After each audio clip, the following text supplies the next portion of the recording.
1959 সালের রাশিয়া পৃথিবীর সবচেয়ে নির্জন, ঠান্ডা আর বিপজ্জনক পর্বতগুলোর মধ্যে একটি উরাল পর্বতমালা।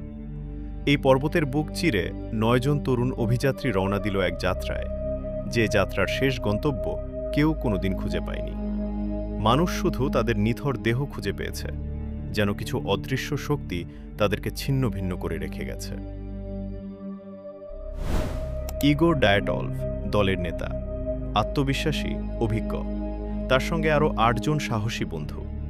তাদের হাসি, ছবি, ডায়েরির লেখাগুলো সবই বলে তারা বাঁচার স্বপ্ন নিয়ে এই যাত্রা শুরু করেছিল।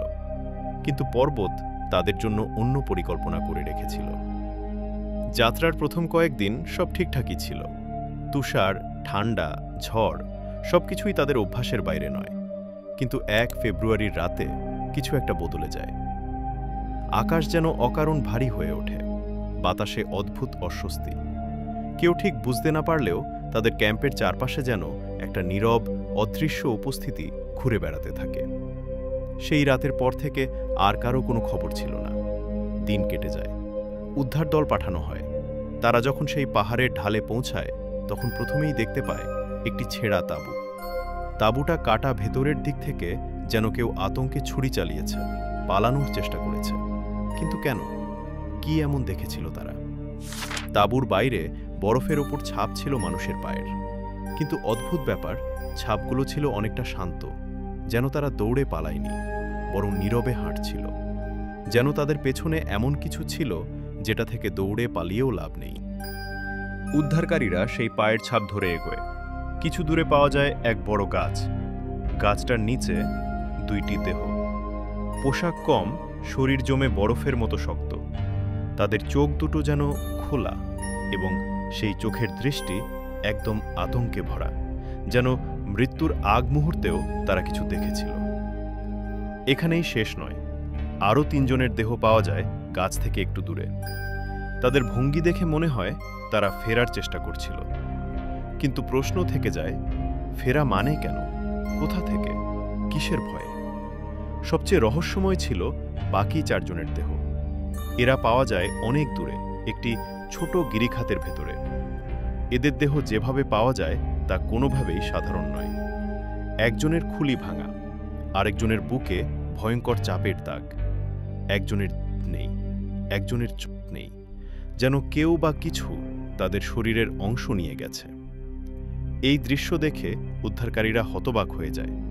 কেউ বলে এটা মানুষ নয়, কেউ বলে রাতের অন্ধকারে পাহাড়ে ঘুরে বেড়ানো অদৃশ্য প্রাণী তাদের আক্রমণ করেছে।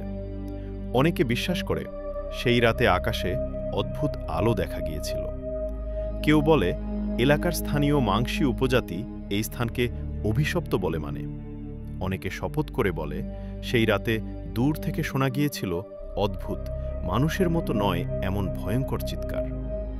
আর সত্য কথা হলো, সেই চিৎকার আজও রেকর্ডে নেই, কিন্তু একাধিক উদ্ধারকারী নিজের মুখে বলেছিল। সেই রাতে আসলে কি ঘটেছিল কেউ জানে না। 9 জন হাইকারের ডায়েরি, ক্যামেরা, নোট সবই শেষ দিনের আগ পর্যন্ত একদম স্বাভাবিক।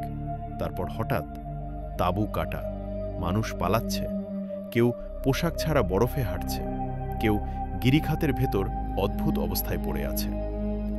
এটা কোনো দুর্ঘটনা হলে এত প্রশ্ন কেন রয়ে গেল? কেন তাদের চোখ আর গায়েব? কেন তাদের দেহে এমন ক্ষত যা সাধারণ পড়ে গিয়ে হওয়ার নয়? কেন তাঁবু কাটা হলো ভেতর থেকে? আর কেন ছাপগুলো শান্ত, যেন তারা জানত দৌড়ে লাভ নেই? সব প্রশ্নের উত্তর নেই। বহু তদন্ত হয়েছে, বহু রিপোর্ট তৈরি হয়েছে, কিন্তু প্রতিটি রিপোর্টই আরও বেশি সন্দেহ তৈরি করেছে। মানুষের সবচেয়ে ভয়ানক দানব হল অদৃশ্য ভয়, যাকে দেখা যায় না, ধরা যায় না, বোঝা যায় না। ডায়াটলভ পাসের ঘটনার আসল ভয় এখানেই। এটা এমন এক রহস্য যেখানে সব প্রমাণ আছে, কিন্তু সব উত্তর হারিয়ে গেছে।